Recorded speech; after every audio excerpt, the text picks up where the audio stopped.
All right, ladies and gentlemen, welcome back to what is this, the fourth episode now? I believe so. Today, as you can see, it's a different kind of viewing. We've got Luke's got some plans coming up. He can't be on this episode, but the show must go on. Instead, we have our guest joining us for the entire time, and unlike just for one session. So he's going to take his place for today, and no other person to do that other than his own brother, Garrett. How are we doing today, Garrett? Doing great, doing great. When I heard I was going to be on the podcast, I've been waiting for this. I told Luke that I wasn't going to give him any more spills and scoops on what to do for a pod unless I was able to be on it. So I'm happy to be taking his place. Wish I Yep. was on here with my brother, but nonetheless, hoping to give some good material out today. Talk about a few interesting things. I look Yeah. forward to some fights. So Yeah, it's great to have you. So with that, let's just talk about the topic. On this podcast, we have yet to talk about him, and it's really surprising because he is the greatest at the moment, in my opinion. According to a lot of other people, he is pound for pound the best. And who is that, Garrett? Who is that? well, as much as I don't like to say this, Alexander Volkovnaski is the best fighter in the UFC at the current moment. You cannot dispute that. You look back to a couple years ago when he fought Holloway. He had the two close fights with Holloway. I truly do believe that Holloway won both those fights. Um, and so I wasn't a huge Volkanovski fan for a long time. I was a big Holloway fan. And then, I watched him fight Korean Zombie back in, I believe it was April. Hmm. And I was like, I didn't think Korean Zombie would win that fight. I really didn't. But I did not expect to see Volkanovski as dominant as he was. And then again in the Holloway fight, it seems like with each fight that he gets more dominant Just gets as better. exactly. Yeah, I think he's at his climax right now. I really do think he's at his prime. I think that he's already started this incline. When we talk about in theory of stories, when you start in your beginning part and then you go and it builds up and it builds up to this climax. I think we are getting ready to see Volk's climax here. Yeah. I don't know what his next step is from here. Right now, he's hanging out with Hasbula and cooking on his TikTok, but that nonetheless, it doesn't make him any less of the fighter that he is.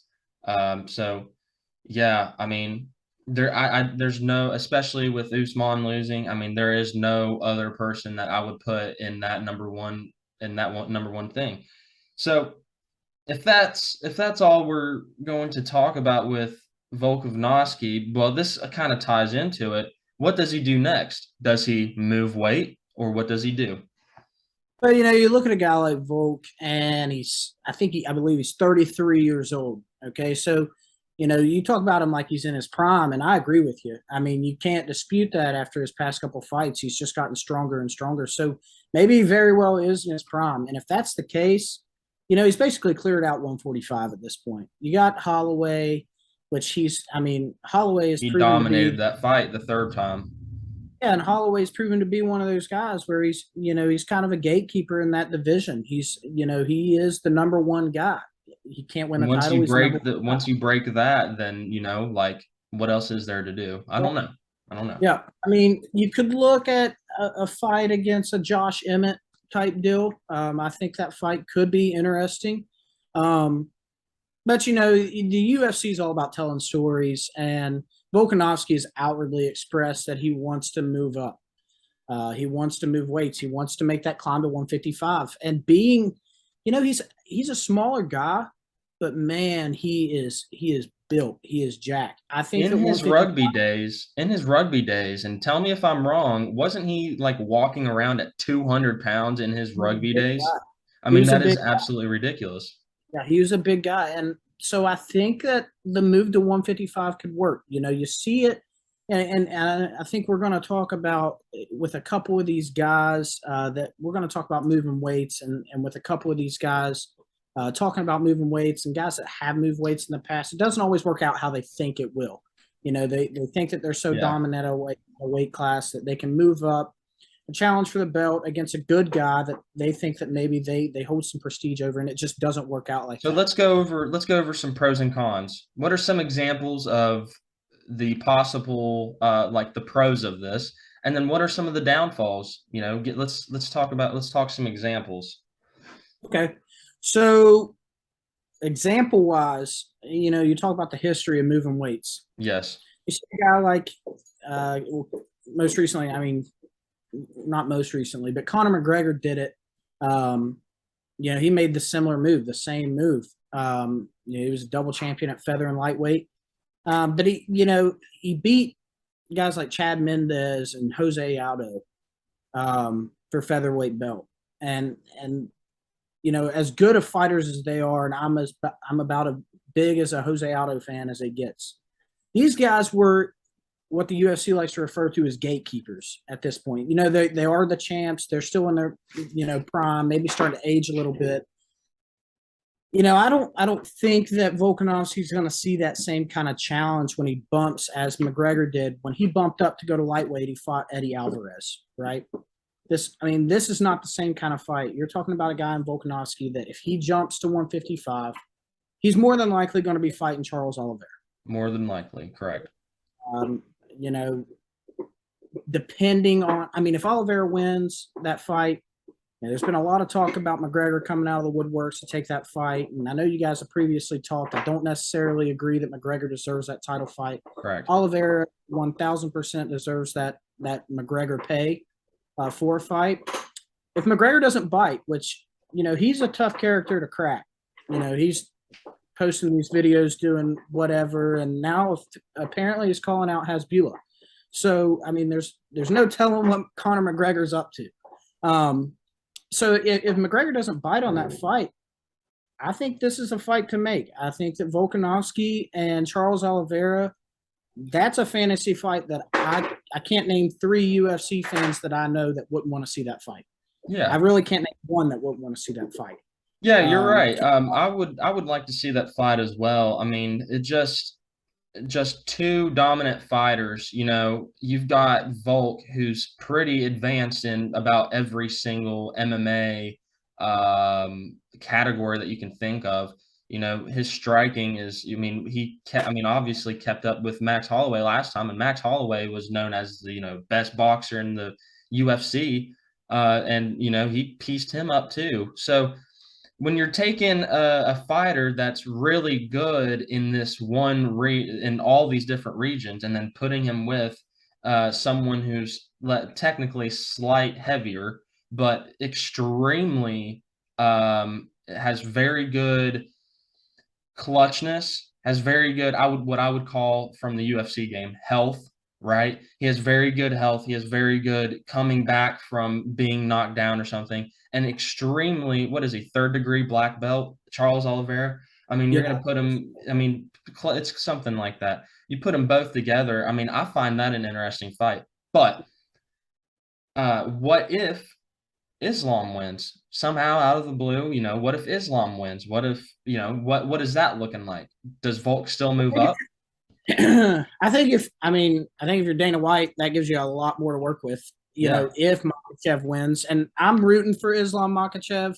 I'm not a huge Charles Oliveira guy because, like my brother, I'm a huge Michael Chandler fan, and I believe that Michael Chandler was 19 seconds away from winning a lightweight belt. I really do.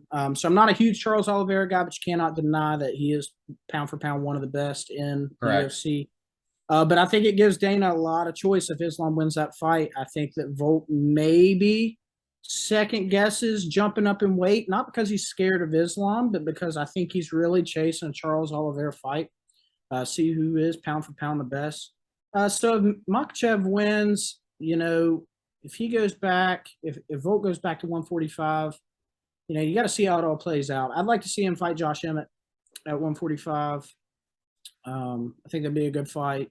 I don't want to see him fight Holloway again because I have too much respect for Max Holloway, and Holloway is past that point. I don't think he gets back into the title scene as long as Volk's holding the belt there. So yeah, I'd like I to see agree. him fight Josh Emmett.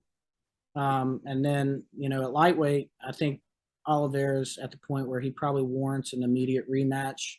But there's definitely other ways.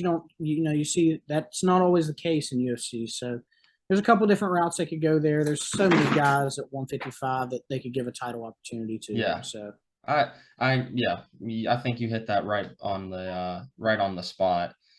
So then we talk about and I know that we weren't really we were talking about McGregor being successful there, and we were talking about, just the pros of doing that.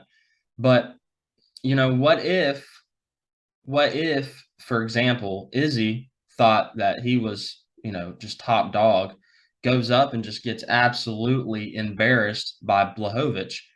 So what happens if Volk does matchup Charles Volk? What if Charles does beat Volk? So do you think that affects him in the future? Like thinking, oh well, I'm not really bulletproof anymore. Like I'm not pound for pound. Because if that were to happen, you'd think that Charles would go to the number one spot in the pound for pound rankings. I do. Yeah. I do. I also think that, when he bumped up to 205 to fight Jan Blachowicz, I think that he had a little bit of a different motive for doing so. Yeah. I think Izzy was like, I'm the top dog. I'm going up to prove that I'm the best fighter on the planet. And with Volkanovski, it's kind of a similar notion, but it's a little bit less arrogant in how he's doing it. Yeah. I've everybody that there is to beat. I need somebody to challenge me. I want to be challenged in a fight. And I truly don't believe that there's anybody at 145 right now. And I'm not saying that there's not somebody on their way up. I'm sure there probably is. But right now, I just don't see anybody at 145 giving him that challenge. And, it is probably similar to that. I think there's a couple guys in Izzy's weight at 185 that probably do pose a threat to him, as you've seen. He hasn't been as dominant in recent fights as Volkanovski's looked. So I think that Izzy staying at 185 is probably the smart move for him. And he bumped up. He fought valiantly against Jan, but that's just a whole different breed of man. Yeah. Those are boys. So I think Volkanovski, I don't think he loses any integrity if he goes up to 155. He fights a tough fight. He's not going to just roll over. He's a tough fighter. I'm not saying he beats Oliveira, but there's no loss integrity by going up a weight class and fighting pound for pound one of the best fighters at a heavier weight and losing that fight. He's still a top dog, just as you saw with Izzy. He went up, he fought Jan at 205. What's he done since? He come back down to 185. He's defended at 185 ever since. So there's no lost respect for okay. Like yeah, I wanted your input on that. So since we've kind of really latched on to that topic, I thought that was a very good topic. Let's just move right into the third one. Let's talk about an event that I have been looking forward to since it was made back in like July, or I think it might have been made it was June or July. Let's talk about UFC Paris. I've been extremely excited for this for a long time. I really don't even think it should be a fight night. Like I really thought that this should have been a main a main card of a pay-per-view. So let's talk about our picks. Let's talk about why. And you can go ahead and start on that if you're ready. Well, so I really want to talk about two fights here, and that's not to discredit all the fights on UFC Paris on the fight night card. They're all great fights, but I really want to talk about the two main cards, the two main fights. Obviously, you got Whitaker and Vettori. They're at 185. Excited. Absolutely excited. Yeah, I've always been a Robert Whitaker fan. I know a lot of people don't like him. I like Robert Whitaker. And nobody likes Marvin. Yeah, I don't think. Marvin Vettori's not a very liked guy, I feel like. I know a lot of fans of the UFC, and not too many of them are openly friendly about Marvin Vettori for whatever reason. So I'm going to take Robert Whitaker here. I think, like we were just talking, at 145 with Volk and Holloway, I think that Whitaker is kind of that gatekeeper at 185 to Izzy. He's looked really good against Izzy the times that he's fought him, albeit, getting beat. I think he has looked good. I really don't know how much left there is to do for him. If he were to beat Marvin Vettori, he's in a similar situation to a lot of those gatekeepers at those weight classes where a champ is just unbeatable. I don't think that he beats Izzy, which he did talk about, and I don't know if you saw, he did talk about moving up a weight class. Talked about moving up to 205, which I think is really interesting. I don't want to see him fight Izzy again. I have too much respect for Robert Whitaker. I think if he moves up to 205, he's a bad man. He is a good fighter. He's a dog. He's Yeah. got that dog in him. And that's not, I mean, yeah, middleweight is tough, but at the same time, I mean, when you move up to light heavyweight, how much easier is that? I mean, honestly, I find Yuri Prohaska as a big threat to that weight class. Although I wanted my old man, my grandpa Glover, to win. I really do think Yuri is right now at that weight. I think that he's going to run that for a decent amount of time. So, but who knows? I mean, he might. Yep, and I kind of agreed with you with that. I watched the Yuri and Glover fight, and I was kind of feeling the same way. Prohaska is young, but there's another contender at that weight class that if Robert Whitaker beats Marvin Vettori, I would love to watch this fight. If he bumps to 205, I would love to watch him fight Magomed Ankalaev.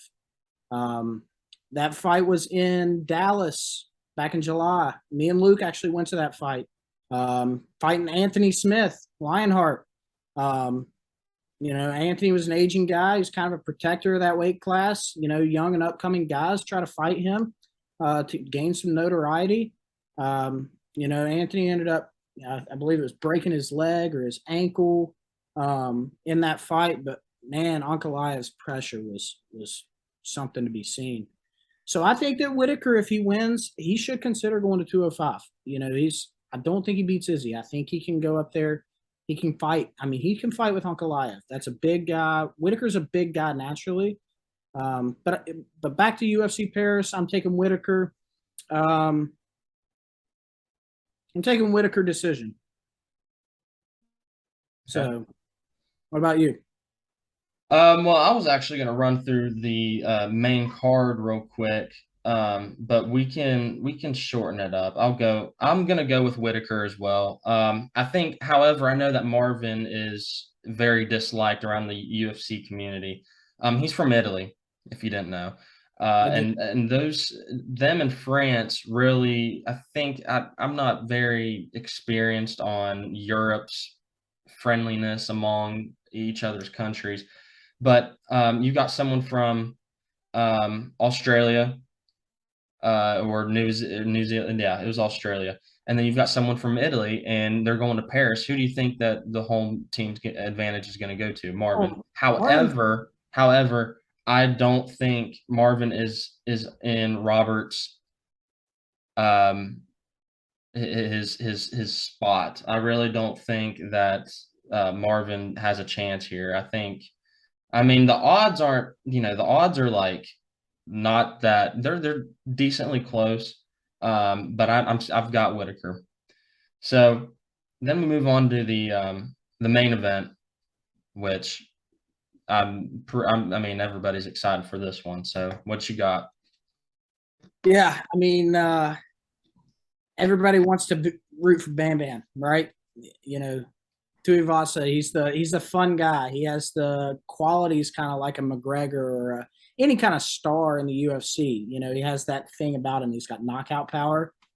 He's got the celebration that makes everybody pay attention to the fight. And after the fight, the shoey is awesome. I love it. But then you got a guy like Gon who looked very, very good against Francis Ngannou. Like very, very good against Ngannou. He landed some strikes, and I mean, we all know how powerful Ngannou is. So to be able to stand in there and bang with him for a little while, I'm going to go with Gon here. I think he does get the finish, unfortunately.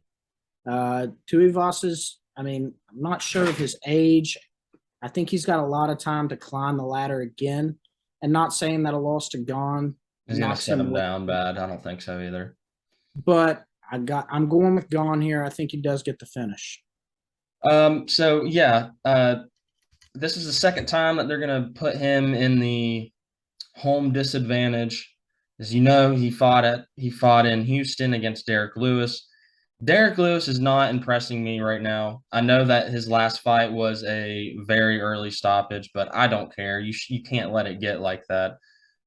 So who do I think is going to win in this? I've got Cyril Gone. However, I do in fact think Tavasa is going to give more of a fight than people think. A lot of people think that Cyril Gane's either just going to smother him to death or just knock his ass out. But I really think that Tavasa is going. They're both going to share some pretty good sig strikes, and so I'm really excited to see that. It's definitely going to be turned on after the Marshall game. Go Herd. Go Herd. Go Herd. Yeah, absolutely. I think that's a. I mean, by me saying Gon gets a finish, that's not me saying that I think this is going to be a blowout of a fight. Right. That it's a one-sided affair. I think that, oftentimes when you go into the heavyweight division, these fights aren't going to full five. All right, somebody's getting knocked out, and I think if I had to choose, who has a better gas tank, who has the experience, I'm going with Cyril Gone. He's going to get the finish, I believe.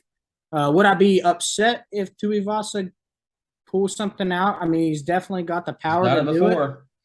Yeah, he's done it before. I think he could do it, but I got to go with Gone right now, just based on what I've seen.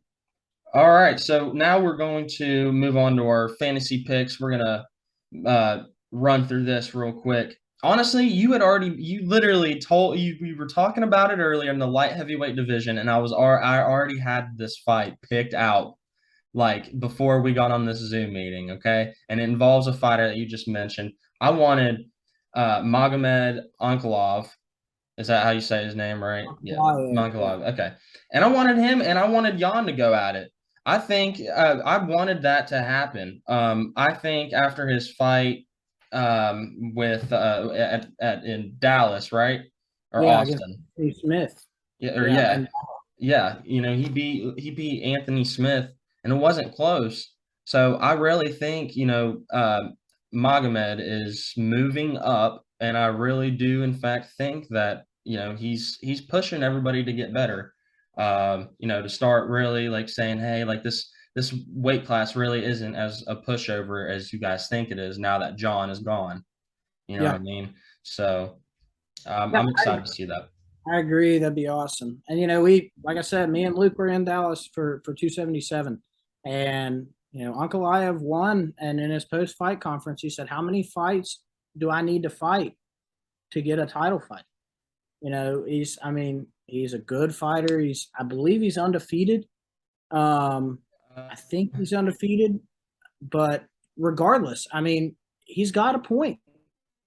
How many more fights do you need to have? Maybe a fight with Jan, who was a former champ, who was pretty got one loss. Okay. Well, still. Regardless, maybe a fight with Jan, who was a previous champ, who looked pretty dominant, and beat a guy like Israel Adesanya, albeit at a different weight. Maybe that puts him into title consideration. I think he's probably only 1 to 2 wins away anyway from being a title fighter. But a fight with Jan, that definitely could bump him up there, give him next number 1 contender status. Well, Garrett, thanks for coming on, man. It's unfortunate that I got my fantasy fight real quick. I want. Oh, you've got another one? Okay, let's hear it. Yeah, I got one fantasy fight I really want to talk about. This comes out of the flyweight division. We're going to see, most likely we're going to see Moreno and Figgy down there at flyweight, and I have no qualms with that. Moreno looked great in Dallas. Somebody else that looked really good in Dallas was Alexander Pantoja. Looked amazing, and I would like to see him fight Car France. Fights Car France. I think he got a clear picture of who is the number 1 contender in that weight class outside of Moreno and Figueiredo. I think they're going to go back and forth for a long time, those two. So I believe that Pantoja and Car France, winner of that fight, let's give them a title fight. All right. That's very, very interesting. That's a very interesting weight class, honestly. I think there's a lot of talent. There's a lot of a lot of matches to be made. So I agree with that. You got anything else? No, man, I appreciate you guys having me on. Like I said, I wish I was here with Luke, but glad I got to come in and You know, kind of get my. if anybody else was going to fill in for him, it'd be you. You guys are almost the exact same. I'd say if not the exact same on UFC knowledge. You guys keep up with it a lot, and I'm really happy that you got on, man. All right, All right, man. Well, holler at me later. Go go herd. herd. All right, we'll see you later. See ya.